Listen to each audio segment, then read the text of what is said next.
నమస్తే. ఆంధ్రప్రదేశ్ ఉద్యోగ సంఘాలు తలపెట్టినటువంటి చలో విజయవాడ కార్యక్రమం ఈ నెల 27వ తేదీన జరగాల్సి ఉంది.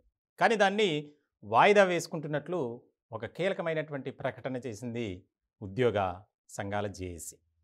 చాలా కీలకమైనటువంటి పరిణామంగా మారింది. ఇప్పటికే ప్రభుత్వంలో ఉన్నటువంటి పెద్దలతో అనేక దఫాలుగా చర్చలు జరిగాయి.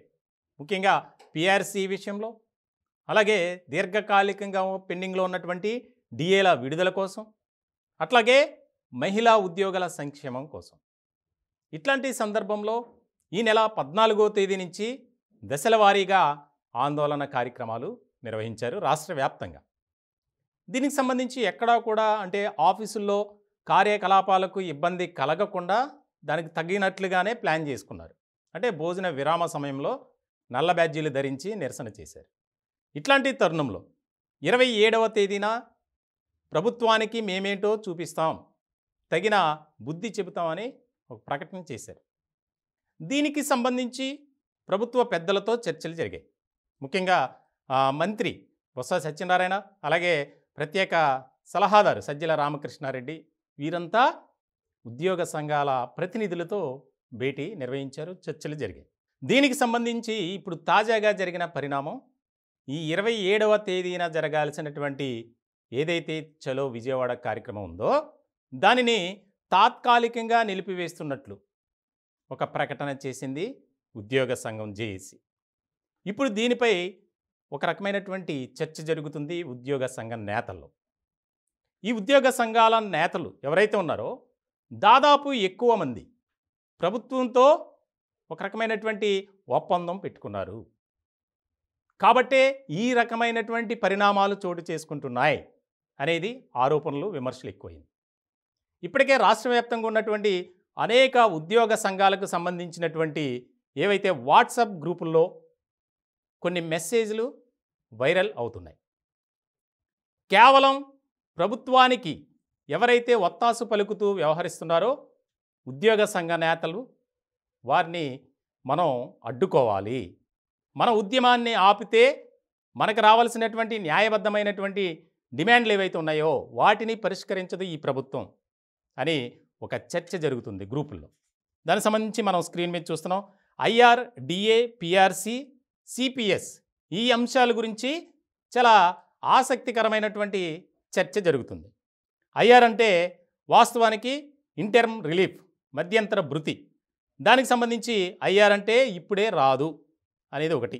డిఏ దయచేసి అడగొద్దు.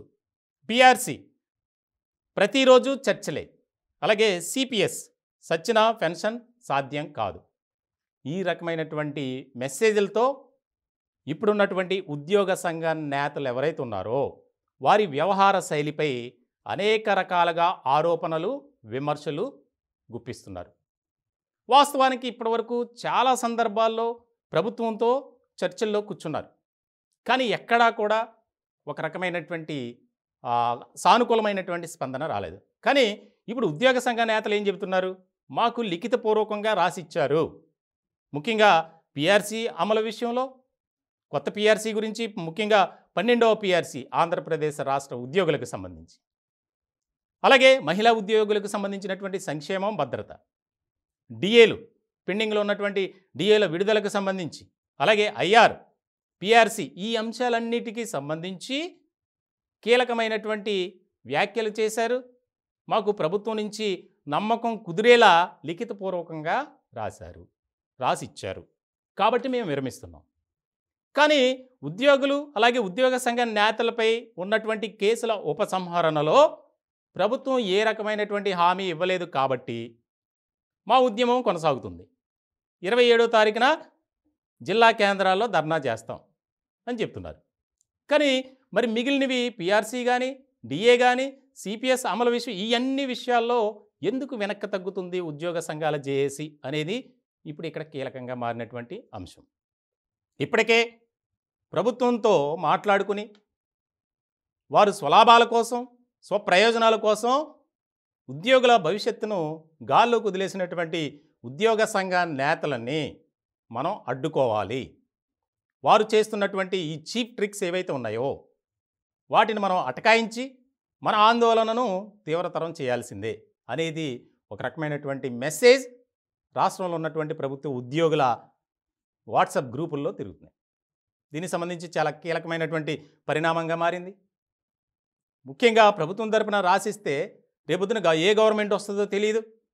అలాంటప్పుడు ఇలాంటి సమయంలోనే మనం దీనికి సంబంధించి ఒక క్లియర్ కట్ ప్రకటన అనేది మనం తీసుకోవాల్సింది పోయి ఎప్పుడో జూన్ జూలైలో మేము అమలు చేస్తాం, దానికి సంబంధించి పిఆర్సీ ఐఆర్ విషయంలో కానీ డిఏ విషయంలో కానీ సిపిఎస్ విషయంలో మమ్మల్ని మీరు నమ్మండి అంటే ఎందుకు వెనక్కి తగ్గారు అనేది ఇప్పుడు వాదన ఎక్కువగా వినిపిస్తుంది. మొత్తానికి ఉద్యోగ సంఘాల్లో చీలికలు, ప్రభుత్వ ఉద్యోగుల్లో అయోమయ పరిస్థితులు నెలకొన్నాయని చెప్పాలి.